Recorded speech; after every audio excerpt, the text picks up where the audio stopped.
L'OTAN a encerclé la Russie de bases de missiles qui ne sont pas équipés pour envoyer des fleurs au peuple russe.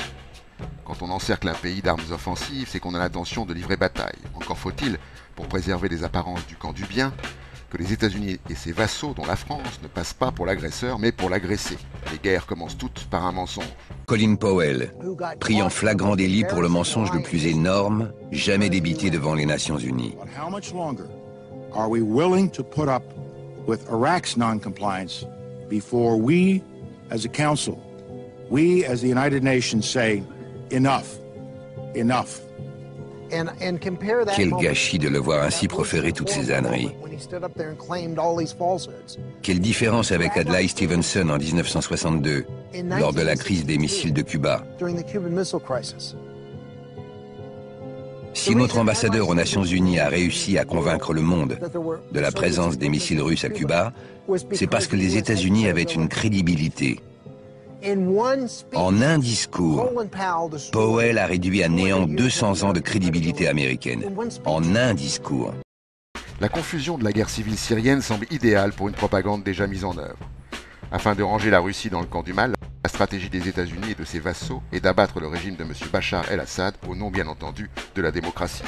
À cet effet, les États-Unis et la France notamment ont financé et armé les rebelles djihadistes, dont Daesh, Al-Qaïda, les brigades Abdallah Azzam, Jalbat el-Nusra, etc. Malgré le danger ainsi créé pour les peuples européens et les peuples locaux, les États-Unis et leurs vassaux continuent d'armer les mouvements djihadistes qu'ils appellent rebelles modérés ou djihadistes modérés, un parfait oxymore. Ce sera peut-être un virage dans le conflit syrien. La France et la Grande-Bretagne sont décidées à livrer des armes à la rébellion syrienne. La Russie, alliée de Damas, considère qu'il n'y a pas de modération chez les djihadistes et les combat brutalement. Les États-Unis et leurs vassaux ne voient pas d'un bon œil le non-alignement de la Russie, considérant que celle-ci défie l'Empire américain. Le risque de conflit entre l'OTAN et la Russie est très grand. Il suffira que sur le terrain syrien, les États-Unis et leurs vassaux s'opposent militairement aux interventions russes. Les Américains, par la voix de son chef d'état-major, ont la volonté d'en découdre. Écoutez. I want to be clear to those who try to oppose the United States. I want to be clear to those who wish to do us harm.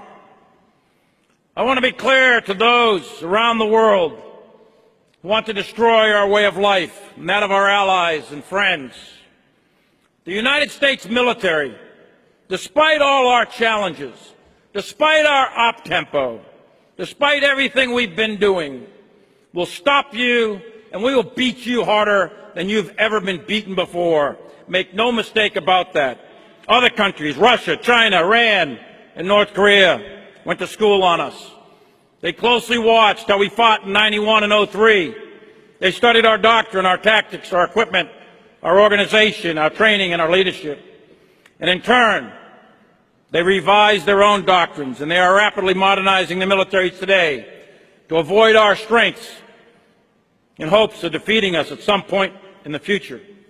We can now, and we will remain in the future, retain the capability to rapidly deploy and we will destroy any enemy, anywhere, anytime.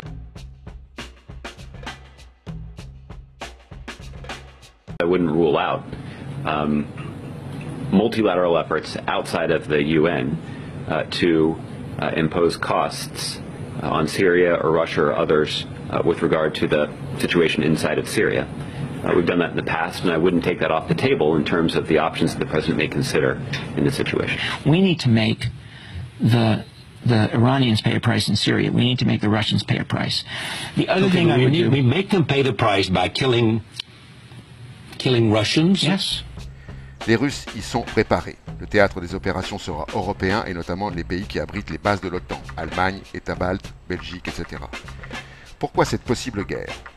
Parce que le capitalisme est à bout de souffle. Que la croissance dont il a besoin ne se trouve qu'à la marge, et notamment par la mise sur le marché des secteurs publics comme la santé, l'assurance maladie, les régimes de retraite, les transports publics, etc. Une bonne guerre, une destruction créatrice, pour le dire comme Schumpeter, des ruines pour une croissance renouvelée. Nul doute que la tentation est forte pour les banques, l'industrie de l'armement et les multinationales qui verront là une aubaine meurtrière, certes, mais pour le plus grand bonheur du capital. Dernier signe avant-coureur du désastre, l'humiliation faite par M. Hollande à M. Poutine en fixant les conditions de leur future rencontre à Paris, jugé inacceptable par la Russie. Se parler pour M. Hollande est devenu superflu. Les peuples semblent bien silencieux devant l'immense péril qui se manifeste maintenant clairement.